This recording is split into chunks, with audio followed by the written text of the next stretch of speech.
क्या आपने कभी ऐसे शख्स से मोहब्बत की है जिसे आप मिले भी नहीं? आप रसूलुल्लाह सल्लल्लाहु अलैहि वसल्लम से अपनी मोहब्बत का इजहार कैसे करते हैं? हजरत बिलाल की आमद और अजान का यह वाक़या बेहद मुअज्जर और दिल को छू लेने वाला है। हजरत बिलाल की मोहब्बत और रसूलुल्लाह सल्लल्लाहु अलैहि वसल्लम का यह इजहार हमें भी रसूल सल्लल्लाहु अलैहि वसल्लम से मोहब्बत करने पर तलकीन करता है।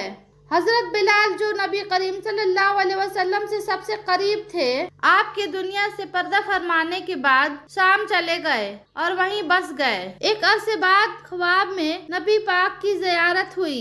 बिलाल हमें मिलना क्यों छोड़ दिया?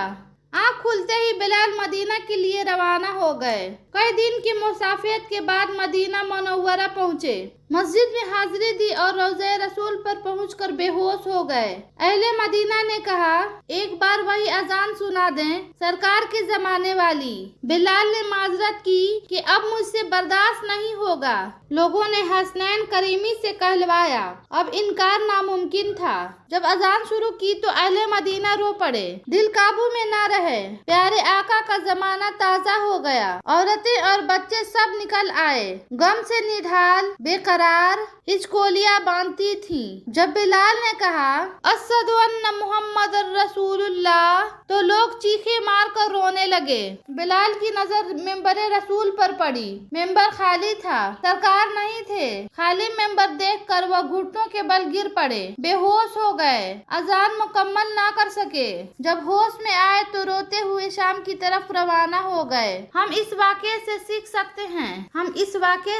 सकते हैं कि रसूल सल्लल्लाहु अलैहि वसल्लम से मोहब्बत कैसे की जाती है और उस मोहब्बत का इजहार कैसे किया जाता है। हजरत बिलाल की अजान ने मदीना मुनव्वरे में ऐसा माहौल पैदा कर दिया जैसे रसूलुल्लाह जिंदा हों। यह बताता है कि अजान सिर्फ एक दावत नहीं बल्कि ईमान की एक अलामत भी है। सहाबा किराम की रसूलुल्लाह से मोहब्बत का यह वाक़या हमें बताता है कि मोहब्बत कैसे दिलों में घर करती है और लोगों को किस तरह से मुतासिर करती है। या अल्लाह उन जैसी मोहब्बत भी हमारे दिलों में भर दे, आमीन। अगर आपको यह वीडियो पसंद आए तो बराए करम हमारे चैनल को सब्सक्राइब करें।